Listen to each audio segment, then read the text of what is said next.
Kondisi terkini Gus Nur reaktif COVID-19, pengacara tak berani masuk rutan Barreskrim, ini rencananya. Beginilah kondisi terkini Gus Nur reaktif COVID-19 di dalam rumah tahanan Barreskrim Polri, Jakarta Selatan. Kabar Sugi Nur Raharja alias Gus Nur reaktif COVID-19 dibenarkan kuasa hukumnya, Chandra. Menurutnya, informasi Gus Nur reaktif COVID-19 lantaran kliennya terpapar corona dari pihak lapas.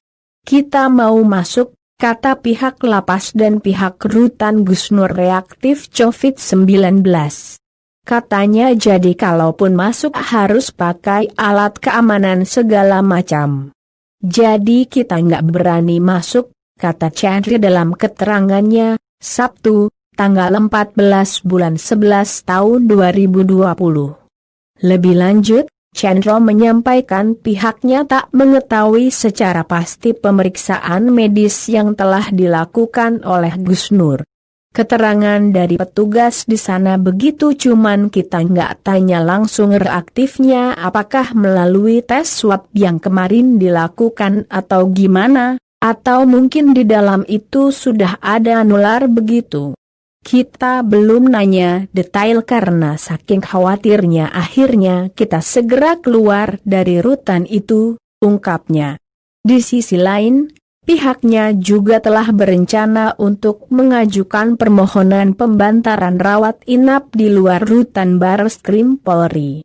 Kita sedang upayakan itu agar beliau dipindahkan. Cuman secara kuasa kita sudah mengajukan secara lisan tapi secara tulisan belum ajukan karena baru tahu tadi. Pihak penyidik menyarankan dari pihak keluarga kalau begitu kita akan buat surat dari pihak keluarga dan kuasa hukum untuk hal itu, pungkasnya. Penangguhan penahanan ditolak sebelumnya. Pihak Gus Nur juga mengajukan penangguhan penahanan karena khawatir akan berdampak pada pondok pesantren miliknya. Sebab, Gus Nur menanggung biaya operasional pondok pesantren yang memiliki ratusan santri itu.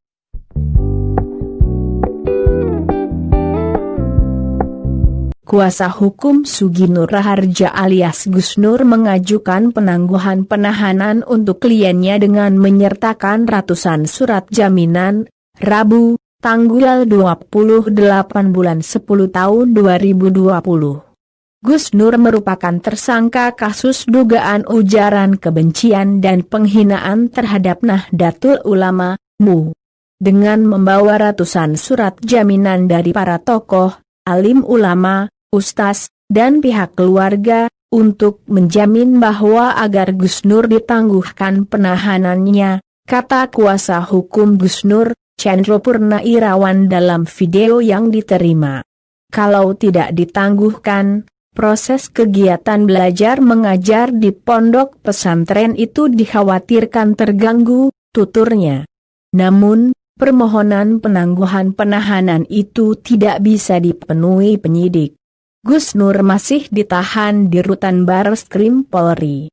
Diberitakan, Gus Nur ditangkap di kediamannya di Pakis, Malang, Jawa Timur, pada Sabtu, tanggal 24 bulan 10 tahun 2020, dini hari. Dilansir dari Antara, Gus Nur ditangkap karena diduga menyebarkan informasi yang menimbulkan rasa kebencian atau permusuhan berdasarkan sara dan penghinaan. Pernyataan Gus Nur tersebut diunggah dalam sebuah akun YouTube pada 16 Oktober 2020.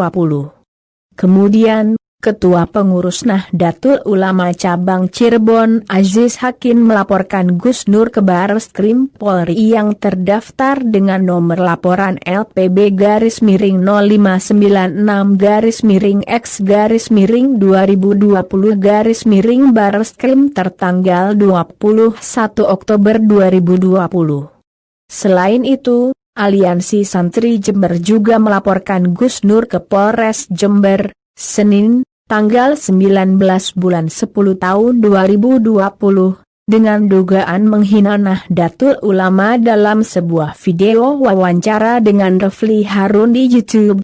Kami melaporkan atas komentarnya di media sosial YouTube saat acara bersama saudara Refli Harun, kata Ketua Dewan Pembina GP Ansor Jember Ayub Junaidi.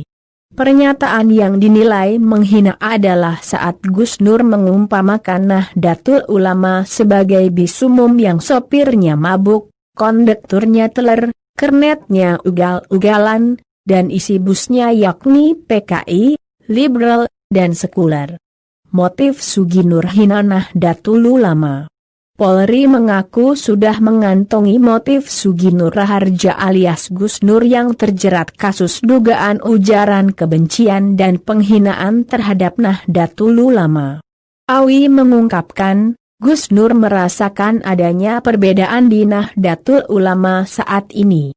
Karena menyampaikan unggahan di YouTube merupakan bukti nyata yang bersangkutan peduli terhadap Nahdlatul Ulama, ucap Awi di Gedung Barreskrim Polri, Jakarta Selatan, Selasa, tanggal 27 bulan 10 tahun 2020. Yang bersangkutan rasakan bahwasannya Nahdlatul Ulama sekarang dan Nahdlatul Ulama yang dulu sudah berbeda. Ini motif yang kita dapatkan, sambung dia. Dalam kasus ini, menurutnya, penyidik telah memeriksa 4 orang saksi yang terdiri dari pelapor dan saksi ahli. Penyidik telah memeriksa seorang ahli pidana dan seorang ahli bahasa. Awi menuturkan, penyidik Direktorat Tindak Pidana Siber Barreskrim Polri juga akan memeriksa ahli IT. Untuk ahli IT sendiri, masih menunggu hasil pemeriksaan digital forensik, ujarnya. Ia mengungkapkan, proses penyidikan masih berjalan dan polisi akan memanggil pihak terkait lainnya.